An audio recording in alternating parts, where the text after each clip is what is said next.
All right, as we are winding down, our next inductee was honestly one of my first memories of watching pro wrestling as a kid. It was Gary Michael Cappetta. It's a great night for ring announcers, so Gary, so much more than a ring announcer, and really happy to be up here and actually shaking a little bit. So here to induct Gary into the New England Pro Wrestling Hall of Fame, would you please welcome Hurricane John Walters.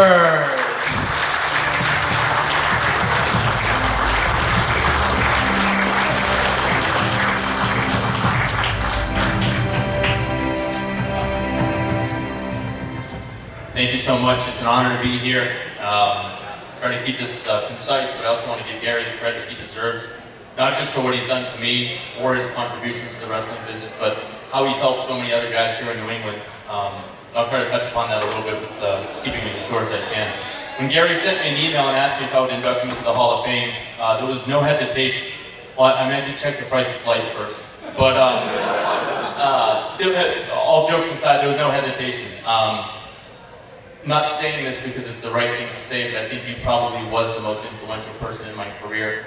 And you ask yourself, how could a ring announcer be so influential to a wrestler's career? And if you think about it, pro wrestlers, when they're done with their matches, yeah, some of them want to learn, they want to study, they peek through the curtain, they look at the monitor, they may continue to watch the matches, but whether they like it or not, ring announcers are right there stuck and they have to watch the matches. So Gary liked it, and he retained that knowledge, and he's a purist, he likes pure wrestling, he likes the art, and his goal was to give back to the business. And no matter how much he helped, he never wanted to thank you. The only thing he ever asked was to give back to the next person.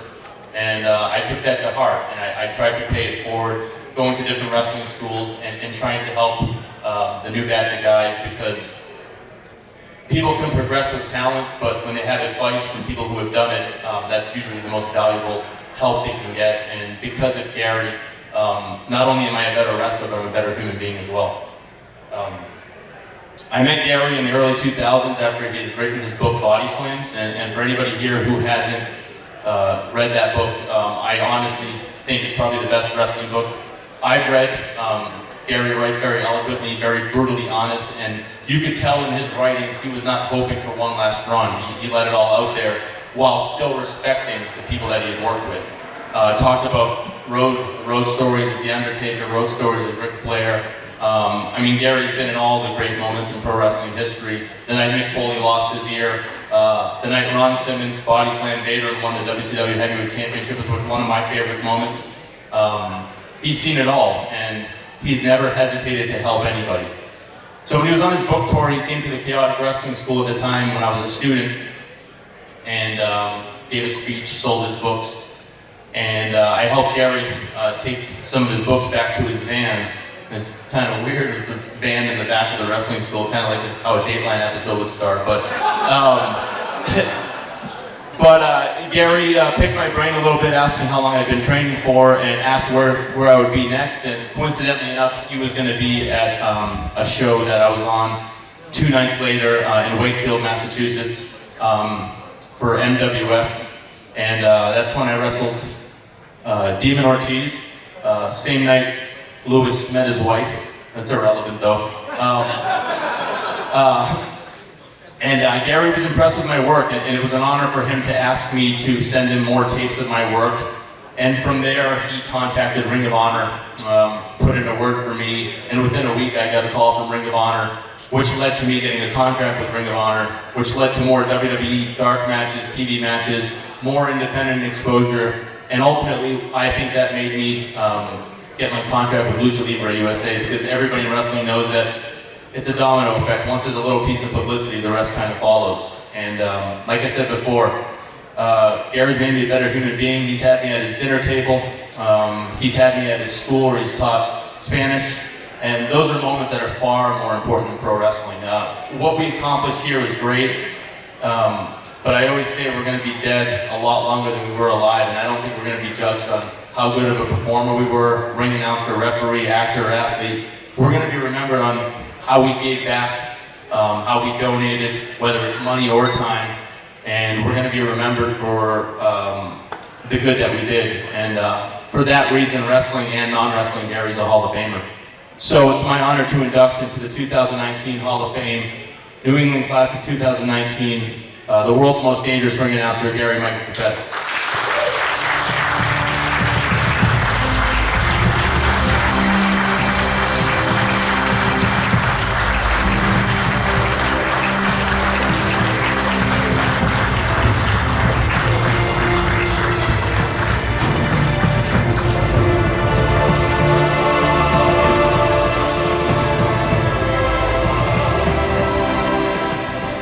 Wow, thank you very much,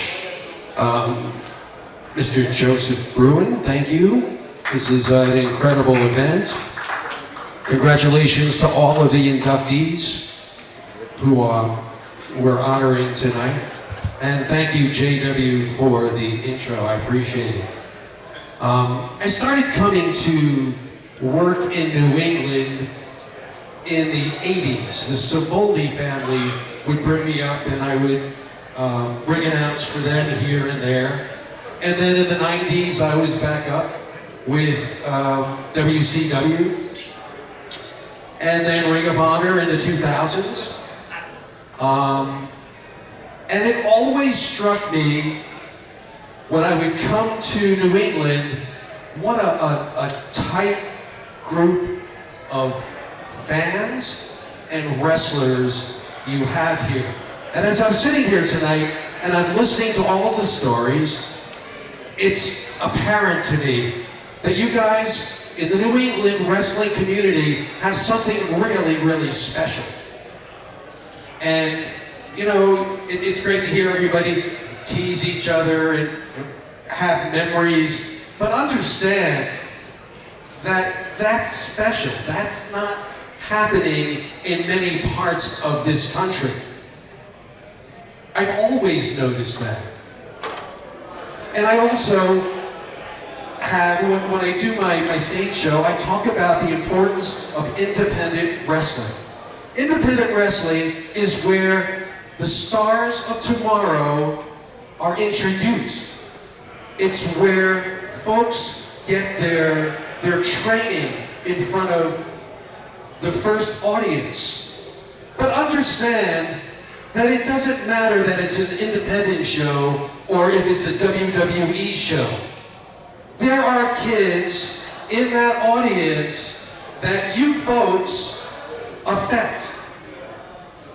You make them angry, right? Or they look up to you. You are their heroes. You don't know what experience that kid has had, what kind of family life he has, what his school experiences are. He comes to a wrestling match and he is affected by you.